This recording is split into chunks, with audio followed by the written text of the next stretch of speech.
Fala galera, beleza? Mais um episódio do FragaCast. Você deve estar achando aí, tá diferente? O que tá faltando? O que tá diferente dessa vez? Dessa vez a gente tá aqui com ele, ó. Leonardo Silva, conhecido como Tabuada.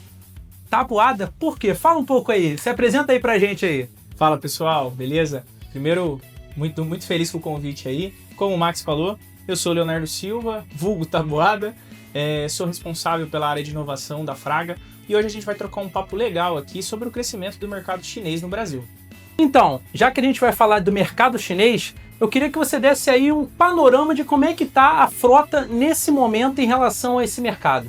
Bom, acho que antes de mais nada a gente tem que entender os números gerais da frota, né? Hoje, em 2025, a gente está falando de uma frota de veículos leves de cerca de 48 milhões, com uma projeção para 2030 de cerca de 55 milhões. Então a gente está falando aí de cerca de 15% de crescimento, ou em números absolutos, 7 milhões de novos veículos em circulação.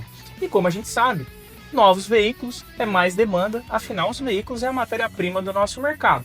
E antes de mais nada, a gente não tem que pensar só nos números, a gente tem que pensar nessa composição da frota, que hoje tem variando bastante, certo?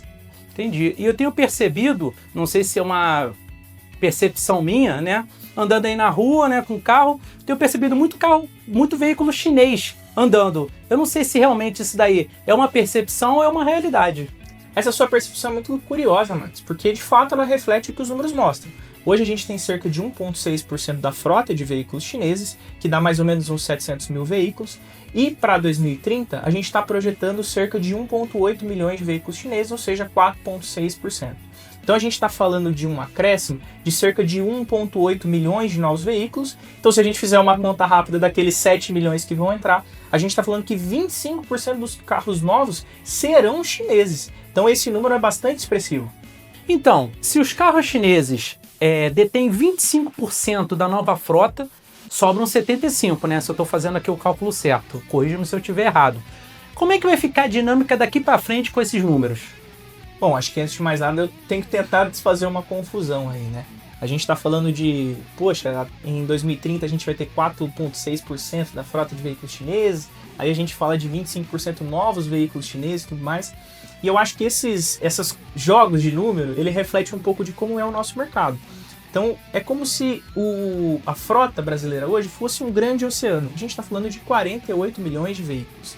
Então, para mudar a cor desse oceano, uma pequena goteira caindo ali vai demorar muito tempo. Então a gente tem um grande privilégio onde a gente consegue se antever e se preparar para essas mudanças. O veículo que está sendo emplacado hoje, ele só vai mexer na sua prateleira lá em 2030. Então o pódio tradicional que a gente tem das montadoras hoje, ele permanece exatamente como é. Então primeiro as montadoras norte-americanas, depois as alemãs, depois as italianas, e para 2030 isso não muda. O nosso overview da frota de distribuição, ele permanece o mesmo. Acho que a única mudança relevante é na China, né, que os veículos chineses de fato estão numa crescente exponencial, e ele repete um comportamento que a gente já viu em 2010. Então a gente teve a entrada das sul-coreanas, então aqui a Hyundai com um forte crescimento naquele momento, certo? Mas as montadoras tradicionais, elas não perdem o seu valor, elas continuam no pódio, elas são o caixa de hoje, né? Então a frota tradicional é o caixa de hoje e a frota chinesa é o caixa de amanhã. E naturalmente essa frota tradicional continua envelhecendo, e veículo envelhecendo é o aftermarket rodando. Por isso, para os distribuidores, fabricantes, varejistas e até mesmo oficina, a pergunta não é mais se os chineses vão impactar no nosso mercado, mas sim quando e como a gente se prepara para isso. Está acontecendo uma guerra de preços brutal na China, com centenas de marcas brigando por esse mercado. Os próprios analistas chineses já fazem as previsões, né, de que é estatisticamente improvável que todas essas marcas sobrevivam pelos próximos, 10 anos ou algo do tipo. E aí a gente começa a relembrar o passado, e quem já é veterano do aftermarket lembra de marcas como Lifan, EFA, as primeiras marcas chinesas, né? E que saíram do Brasil e naturalmente deixaram o que a gente chama de frota órfã. E obviamente, frota órfã é problema para o dono do carro, mas é uma baita oportunidade para o aftermarket ou para o reparador independente, coisas do tipo.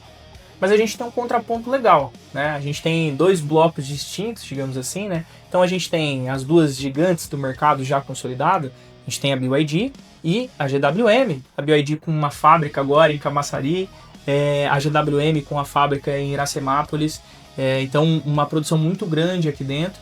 E a gente tem as marcas, digamos assim, não homogêneas, que elas estão adotando a estratégia de trazer peça em container e coisas do tipo. Então, um distribuidor que se preparar para os dois mundos, então as peças fabricadas em território nacional, tanto quanto o processo de importação, ele se prepara para o mercado chinês como um todo. E aí vem um fato legal que acho que resume todo esse processo de verticalização que a gente está falando. Você sabia que a BYD começou fabricando bateria de celular, Max? Bateria de celular você não sabia, não. A BYD fabricava bateria para Motorola, para Nokia. Hoje a BYD fabrica seu próprio semicondutor, sua bateria. Até os próprios navios já é da BYD fazendo todo esse processo de carga. Então a gente tem um processo na nossa cadeia muito diferente das montadoras ocidentais. E aí acho que vem um certo alerta. Quem controla toda a cadeia desse jeito, naturalmente vai querer controlar a parte de reposição também. Ó, a gente falou de percentual, de origem, entendeu? Mas no final das contas, carro é carro, né? É 4 rodas, é suspensão, é freio. Mas então, a questão é a seguinte: para quem repara o carro, o que muda de verdade? Pô, Max, essa é a pergunta certa. E aí a resposta é: muda quase tudo. Tudo? Ah, não é possível. Como assim? Então, eu vou te trazer alguns pontos de exemplo aqui. Quando a gente pensa num veículo a combustão, num motor, por exemplo, a gente está falando de cerca de 2.000 peças móveis. Um veículo elétrico a gente tem 20 peças, Max. Isso significa que o padrão de conserto da oficina muda quase como um todo. Então, bomba de combustível, vela, filtros, correias, eles deixam de fazer parte dessa cesta básica da oficina tradicional. Óbvio, isso não significa que a oficina vai morrer. Afinal, a gente está tendo uma mudança no perfil de veículos. A oficina vai precisar se preparar para o novo.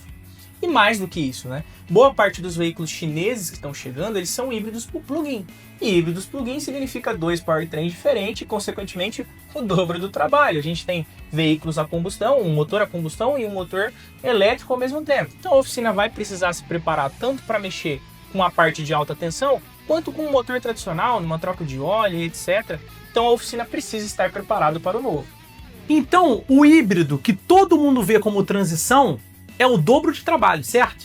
Certo. Dobra o trabalho e, obviamente, dobra a exigência técnica. Afinal, você tem que fazer uma troca de óleo, mas você tem que lidar com a bateria. Você tem um escapamento, você tem um fio de alta tensão laranja passando ali. Quem se prepara para o híbrido, se prepara para o elétrico. Quem ignorar vai ficar fora dos dois. Você comentou sobre a mudança do trabalho na oficina. Como seria isso daí na prática, então? Pô, a gente tem vários exemplos. Vou te dar um que eu acho muito legal, que é sobre a pastilha de freio.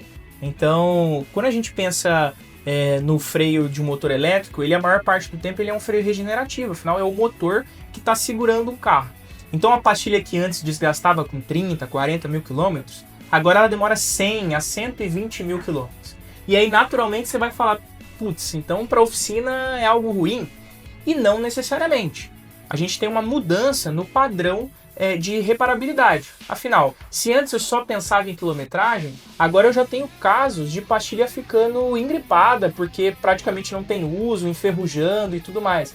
Então você passa a ter uma manutenção, muitas vezes por tempo de serviço também, é uma oficina preparada a lidar com outros tipos de manutenção, oxidação de disco e coisas do tipo. Outro exemplo legal, Max, e quase óbvio, é sobre pneu.